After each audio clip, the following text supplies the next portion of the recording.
5वीं बार शपथ के बाद पुतिन का बड़ा प्लान, यूक्रेन के चासिव यार पर कब्जे की रणनीति बनाई गई है। किसी भी वक्त चासिव यार पर बड़ा हमला मुमकिन है। शहर के चारों तरफ 20 से 25 हजार सैनिक तैनात कर दिए गए हैं, यानी चासिव यार को चारों तरफ से घेरा जा चुका है और किसी भी वक्त बड़ा हमला मुमकिन है।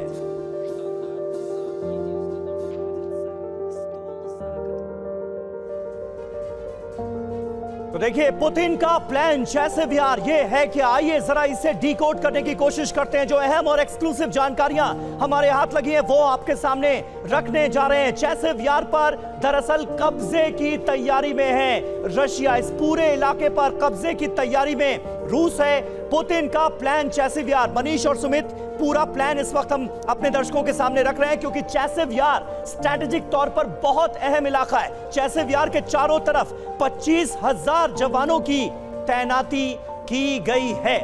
सुमित, थोड़ा सा हम और पीछे हो जाएं ताकि ये टेक्स्ट जो है हमारे दर्शक देख पाएं। पुतिन के प्लान चासिव यार की एक एक डिटेल आपके सामने है। रूसी सैनिकों ने पूर्वी इलाके की पूरी तरह से घेराबंदी कर ली है। 25,000 सैनिक एक साथ यहां पर डिप्लॉय किए गए। टैंक, आर्टिलरी और तोपों के साथ सेना की तैनाती कर दी गई है चासिव यार के चारों तरफ। फिलहाल जो कंसंट्रेशन है वो इस इलाके पर नजर आ रहा है पुतिन का।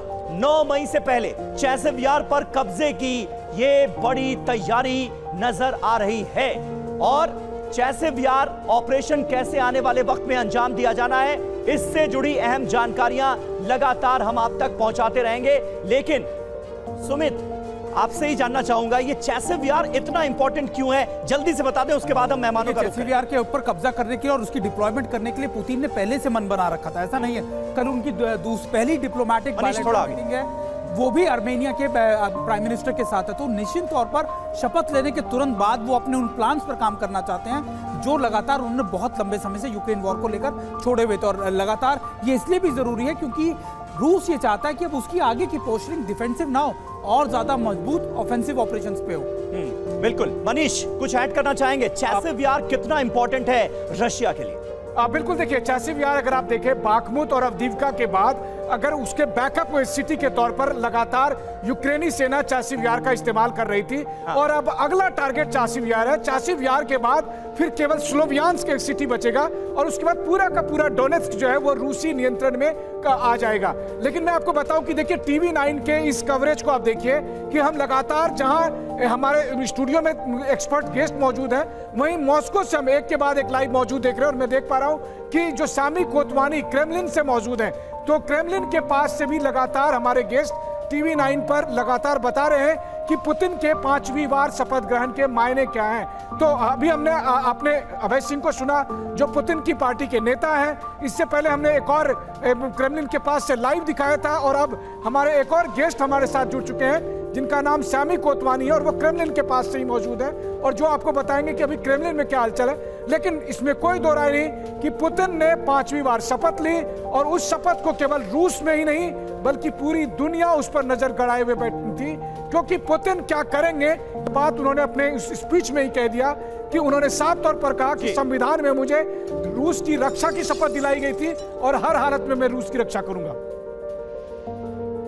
बिल्कुल। और हमारे साथ दीपक बोरा साहब भी मौजूद हैं। बोरा साहब, इसमें अब कहीं कोई शक नहीं है कि मॉस्को में रूस में वही होगा जो पुतिन चाहेंगे।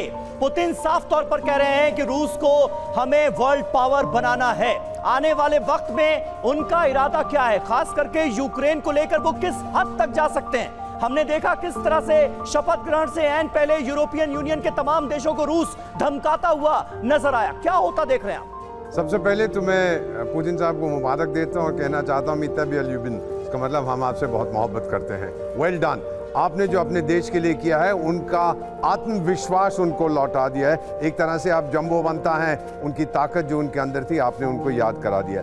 जहां तक यूक्रेन का सवाल है, वो तो बहुत बड़ा डेमोक्रेट है, वो जो सर्कस वाले वहां पे राष्ट्रपति हैं, उनकी इलेक्शन होनी थी मार्च में, नहीं हो रही क्योंकि उनको 10% भी वोट नहीं मिलेंगे। तो अब वो ये ले रहे हैं कि आपातकालीन स्थिति है तो इलेक्शन नहीं होगी वहां पर। कितना बड़ा डेमोक्रेट है। फाइनली इतना कहना चाहता हूँ, सब पुतिन की स्ट्रैटेजी यूक्रेन में स्विफ्ट स्ट्राइक की नहीं है, एट्रिशन की है। लगे रहो लगे रहो लगे रहो। यूक्रेन के पास लोग नहीं है, यूक्रेन के पास हथियार नहीं है, कब तक वो लड़ता रहेगा, कब तक उसके चाचा बाइडेन उसकी मदद करेंगे, ये देखना है। और जहां तक नेटो की फोर्सेस का सवाल है, नो क्वेश्चन कि वो डायरेक्टली रूस के साथ भिड़ जाएंगे, इतनी मार पड़ेगी उनको, दम दबा के भागेंगे। Finally a little bit of history, 1712 में स्वीडन के चार्ल्स द 12 ने हमला किया था रूस पर, जनरल विंटर ने हटाया। 100 साल के बाद नेपोलियन ने हमला किया, जनरल विंटर ने हटाया। 125 साल के बाद हिटलर ने हमला किया, जनरल विंटर ने उनको हराया। ये दम नहीं है इनमें कि रूस से पंगा लें।